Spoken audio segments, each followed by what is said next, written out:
Good afternoon, viewers. Thank you very much. This is Punchline Africa TV again, coming up with the legacy of President Uhuru Kenyatta. Yesterday, we looked at the peace and security in the region. Today, we shall look at the food security, food subsidy, the prices of commodities, exports, increment in the figures for export. How has President Uhuru Kenyatta been in the last 10 years improved agriculture and the food security in this country? That is what we want to look at today, summarily, and then I make a takeaway and we go to other things. As all of you are aware, the food security is a basis upon which humanity can survive. No human being can survive without food. And food is very, very important in the human calendar, that every time when you have food in the human calendar, there is survival, there is economic development, there is no disease, there is no kwashiorkor, malnutrition, and so many other things. So, Miriam, when we don't have food, a country without food is like a country with a rain going through a hole but not making water. So it is difficult that rain can come and it doesn't settle somewhere. If it goes in the ground, then it comes. Do you know why we have flooding? Flooding comes because not the water has come at a high speed. It's because the water has filled all the grounds where it needed to be. Then now there is nowhere else to go. Otherwise, if there was a place for flooding, for water to be sunk in, there would be no floodings at all, Miriam. So these are some of the things that we want to look at. How much has President Uhuru Kenyatta contributed to the agriculture sector, the reforms in the agriculture sector, the reforms in the tea industry, the coffee industry, the pyrethrum, the cotton industry, the rice industry, the dams, the building of dams, new dams. One of the dams yesterday in Embu was full. So Mwea irrigation scheme can now have plenty of water, enough to plant rice throughout the year, which will increase production. So these are some of the things that we need to explain to the people, that as much as we are involved too much in politics, there is also a life to live. And that life has been done by President Uhuru Kenyatta, who has actually made sure that there are people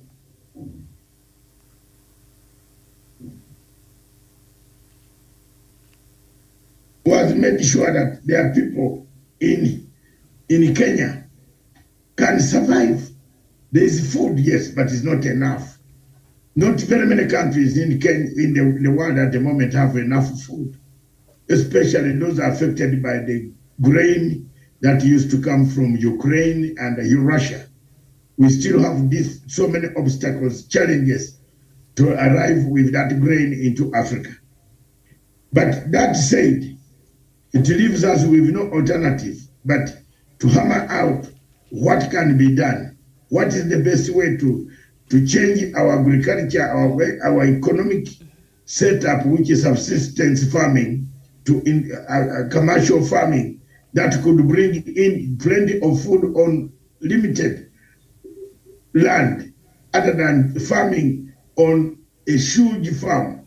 and you get very little reserves that come into your hands and for your day-to-day expenses. So when you look at the agriculture subsidy on maize and the maize flour that President Uhuru Kenyatta put in place, it was to shoulder the burden of farmers, of people, of the citizens of Kenya, having plenty of no food, crying for food. So that was a very, very good and important move that he made. So the government has been doing all this in order to allow and see whether the food situation in Kenya would improve. There's no year that since I came to Kenya that some parts of this country have been crying for food up to today, for relief food from the government. And I don't know how much the current situation is on the ground, but looking at the maps and the study of some of the regions, like a Turkana region and others, those are areas, Miriam, that lack a lot of northeastern, Baringo, Tana River, and some of the coastal areas. They need food because food has been a weapon. Food has been an instrument of delivering people to power. So let's look at that one as it is, as it comes. Yes. Miriam, do you have anything else to say? Well, when President Uhuru Kenyatta set out as far as his Big Four agenda, and in particularly on Food Secure Kenya, his dream was to seek to deliver 100% of food security to all Kenyans, and to plan to achieve this by increasing large-scale production of staple food and to empower small-scale farmers to increase their productivity. This would ensure higher supply and sustained improvement of Kenyans' living standards. The government also had planned to implement measures that would help cut down food prices, among many other policies. The end objective is to achieve food security, having access to quality, health and nutritious food at all times. And this is what President Uhuru Kenyatta and the Jubilee government had in mind when they set out and they were crafting the Big Four agenda. And that was supposed to happen at least by 2022, which is today. And the plan was to deliver 100% food secure Kenya. So I don't know, because the truth is, Doc, as you have underscored there are Kenyans who are still really suffering. And of course, the food security is closely linked to poverty, which is estimated at 46% nationally and continues to feed section of the population. That is what the government is doing. And Doc, you've mentioned it there, that is chronically food insecure in the arid and semi-arid parts in this country. So as much as President Uhuru Kenyatta and his government were very ambitious when they were set out to achieve this very important aspect in the Kenyan lives, the idea was fantastic. But I don't know, what are some of is it the strategy and the approach that they took that perhaps did not see a delivery of this agenda? Or is it the lack of funding, perhaps, that we could not achieve that? Or what do you think was happening? Because the vision was to achieve 100% of food security for the people of Kenya. Miriam and the rest of other people who might look, the strategy of President Uhuru Kenyatta was the best. Mm-hmm. And I tell you, is it because he put the wrong advisors in that ministry? And I think at first we made a very terrible mistake, and that mistake was we should have not accepted, just began this project without sensitizing the people.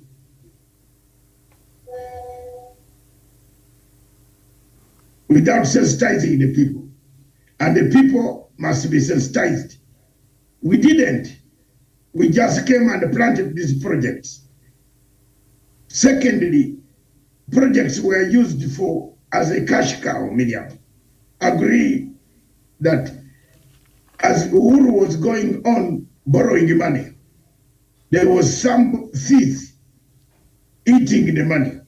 Someone somewhere was grabbing money, was actually taking 10% out of it. For example, that money for the Karula, is it Kulani? Kulalu rice scheme. It was eaten by the ministers of water. Where do they come from? You know, Charagui comes from Baringo. And he ate the money. Ministers took 10%, 20%, 30%. They could call these Chinese on the sides and collect hard cash. We can't blame. You cannot go on blaming Uhuru Kenyatta alone. He tried his level best. That's why you see William Ruto at the moment is saying, I will take on what we had started. So what is he taking on? Is he taking on nothing? If only stupid people who are malnourished in brains that could say there is no legacy, people who think with their lower legs, not the upper legs, and not the brains, Miriam, who will think there is no legacy in Kenya. How can there be no legacy when you are saying in Kiambu, when we form government, we are going to take over the projects that the president started and continue with our work. So what was the project for? That means there was something.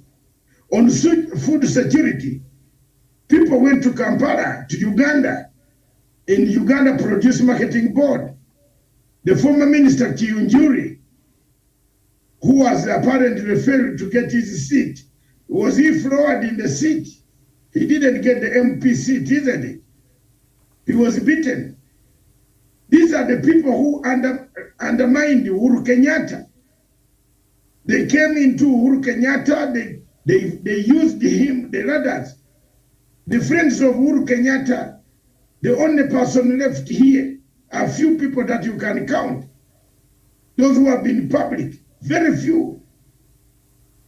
Some of them just came to use him, like J.B. Muturi, the Speaker of National Assembly. They came to use him, to go and use him as a ladder, and they turned on him. You know, these are not good people. Therefore, Uhuru Kenyatta tried, that Minister of Agriculture, Mr. Kiyunjuri. How many times did the president excuse him? He got all the money, about 2 billion shillings, gave to Ruto's people to buy maize from Uganda. And the General Salim Saleh and the group were bringing maize from Uganda. Was General Salim Saleh working with Uhuru Kenyatta? He was working with Ruto, with Chomukama. They brought here maize. Some of the maize is stuck in godowns, it's green. The farmers in the Rift Valley, media, can the production team in the headquarters, can you play that clip of the farmers, please? As we talk, let's remind people. Let's remind the people. Let's tell people the truth. Uhuru Kenyatta tried. You can hate him on other things. But for him to bring investment, he brought it. But there was a thief. There were thieves. There was a cartel of thieves. Whether it is KEMSA, whether it is whether it is Produce Marketing Board, KMC, K-what, Meat Commission, they were thieves. Was it Uhuru Kenyatta supplying meat in the Kenya Meat Commission? We had people's children who were supplying meat. And they bought big Porsche cars, which they drive around town here. While other people are watching, they have eaten the money. The commission, they are supplying. A younger man of about 25, 26 has an account of 1 billion shillings. Where did he get it? Tuambiane ukweli. Let's talk the truth. And let the truth set everybody free. For me, I have never gone to Uhuru Kenyatta to ask for a penny. And His Excellency is here. Anybody can ask Miriam. I have never gone to the President Uhuru Kenyatta and say, President, please give me money. My food is finished in my house. Never. I've never seen him or sat down and we had tea. But he's my friend and I supported him. I will continue to support him up to the end. Support his legacy. I'm writing 3 books. 3 books which I'll hand him over before and after. Even if he is in retirement, I'll give him the 3 books of his legacy. Because he's my friend. But when you get some lumpens, malcontents, someone has come, for example, Miriam has come to ask for a job, Kiptanui. You give them a chance. Then they come, they think, they want to undermine you and talk this, talk that, talk rubbish. What type of people? This is exactly what they have done to Uhuru Kenyatta. He gave them jobs, then they turned on him. Human nature, Miriam. It is there everywhere. Whether it is your sister, your brother, they will always, not everybody in the family agrees with you. And I think you are in the family, all of us are in bigger families. You find one sister or one brother who is really not with you. Even if you do something very good, this brother will never be with you. Eh? Even if you see something is wrong that the brother or sister is doing, it is part of the strategy. So when anybody blaming Uhuru Kenyatta, he tried his level best. He had a legacy. He brought in the money. Someone was taking commission from the money. At the first year, 2013 to 2017, we were telling Uhuru Kenyatta that there is trouble. There is a Sky team led by Mulukomen and Kindiki that was flying around the country collecting money from managing directors. And Ruto was the master behind the Sky team. It wasn't Uhuru Kenyatta. The documents for Sky team and how much money they collected is plenty. You go to the EACC. So on the question of food security in this country, Uhuru Kenyatta tried. He has built dams. He brought money for dams, Emerald and Kimorol. What happened to Kimorol? Somebody says, I'm not the one, I was not involved. But let's look at the way he bought the helicopters. Who bought the helicopter? The money didn't come, Miriam. The money did not even come out of Rome, of Italy. The money was changed into helicopters which were given and under the name of somebody, a businessman, who has registered those helicopters. You cannot find any name of Ruto on the helicopters. So how will he arrest him? He has to fight hard in order to get the presidency. If he doesn't get the presidency, he is in it for it. He'll have to explain to Kenyans how he ate this money. Yes, that's why he's fighting death and tooth and nail. Uhuru Kenyatta is not fighting death and nail to remain in power. He is even more willing to give power to people whom Kenyans and the courts will clear. And then we go. Is Ruto the owner of this world? He might also need to travel. Miriam, he might need to travel to some of our parts where we shall be. My friend, you never know. You never know. You don't harass even a beggar on the street. Don't harass, because you never know where that beggar could help you. If Julius Caesar had listened to the beggar who said their stars have been there for 7 weeks, there is a danger, Julius Caesar would have saved the Roman Empire. So everybody saying we are coming to power, we shall do this to you. You never know, it might be done to you. Some of us have been to power before. Miriam, we have been to power. We were in power. The man speaking to you here was in power in Uganda. Where is the power today?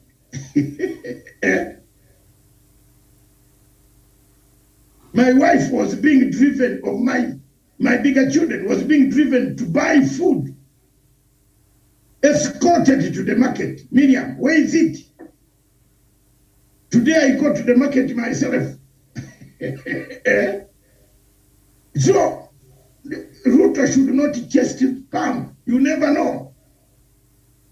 You might need some of these people on the way. You are not the God. You are not God. You can pray and pray, but you are not God. Let people tell Ruto the truth. Let him take this step and listen. He might pray. The way he prays, he can even pray and cry. But he's not God. God keeps everybody. Whether you're a sinner, whether you're a beggar, whether you are poor, God is looking after you. But remember that you don't harm people because you want power. You don't. Don't harm anybody because you want power. God has a timetable when he will give you that power, Miriam. When it comes, he will give you. But you don't go on harming people, threatening people. Do you not see that?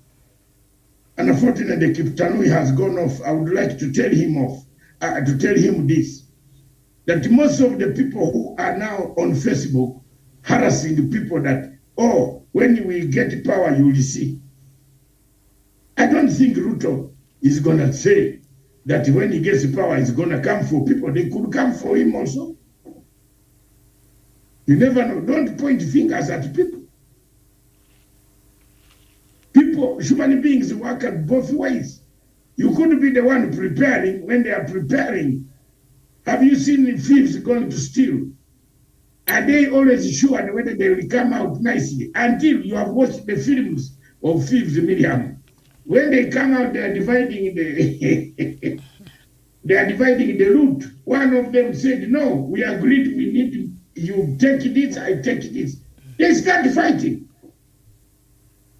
Even shooting in air, and then the police listen to them. They have to kill each other in order the winner takes the loot. You have seen those films. Even the people who have died because they have gone to loot together. Miriam.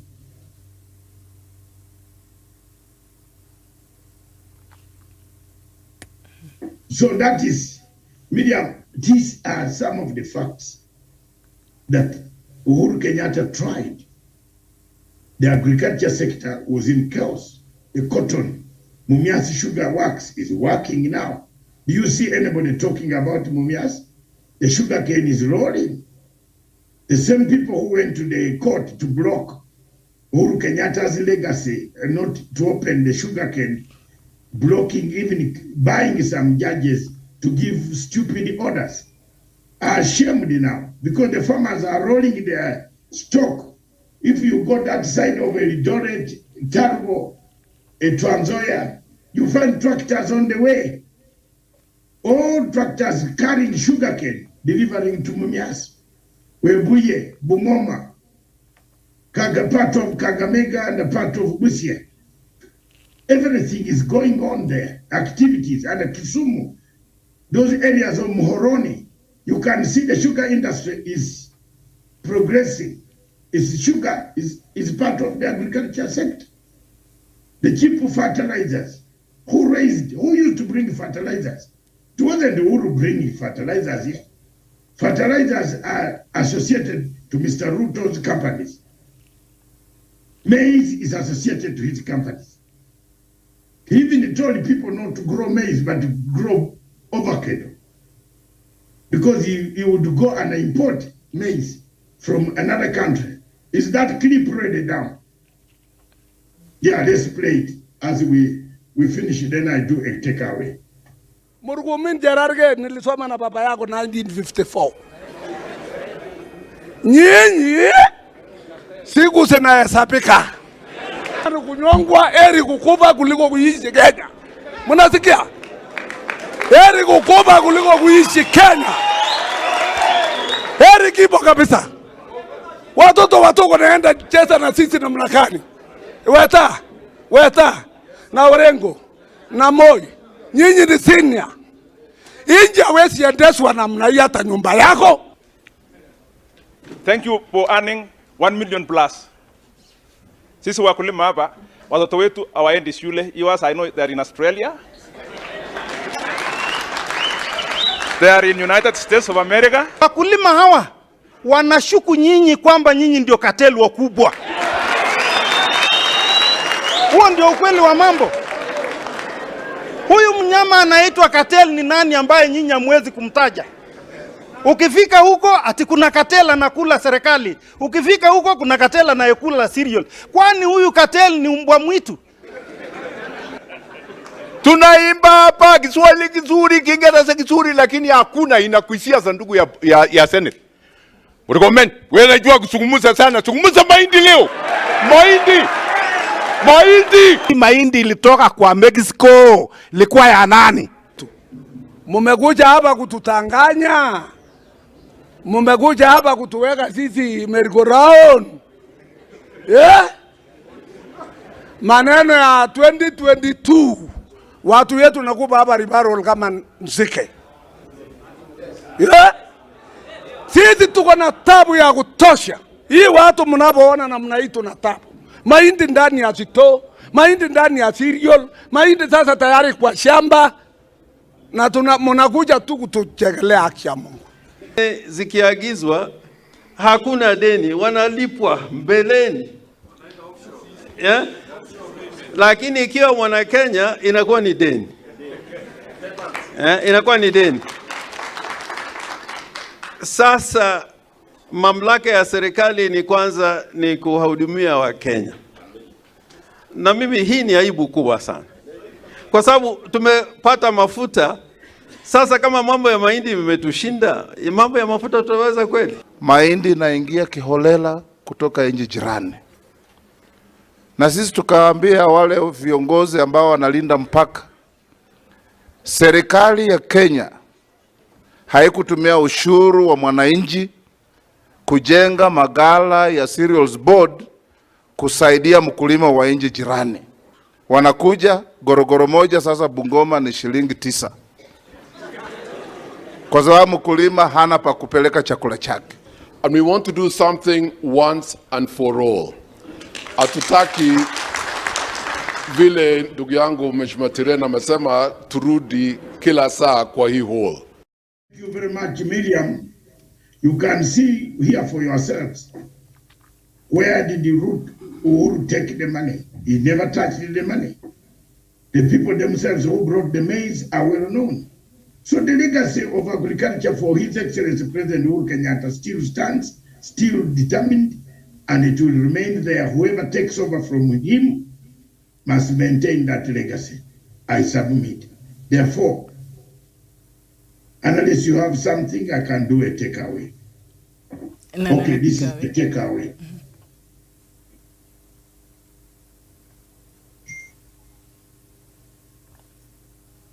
Viewers,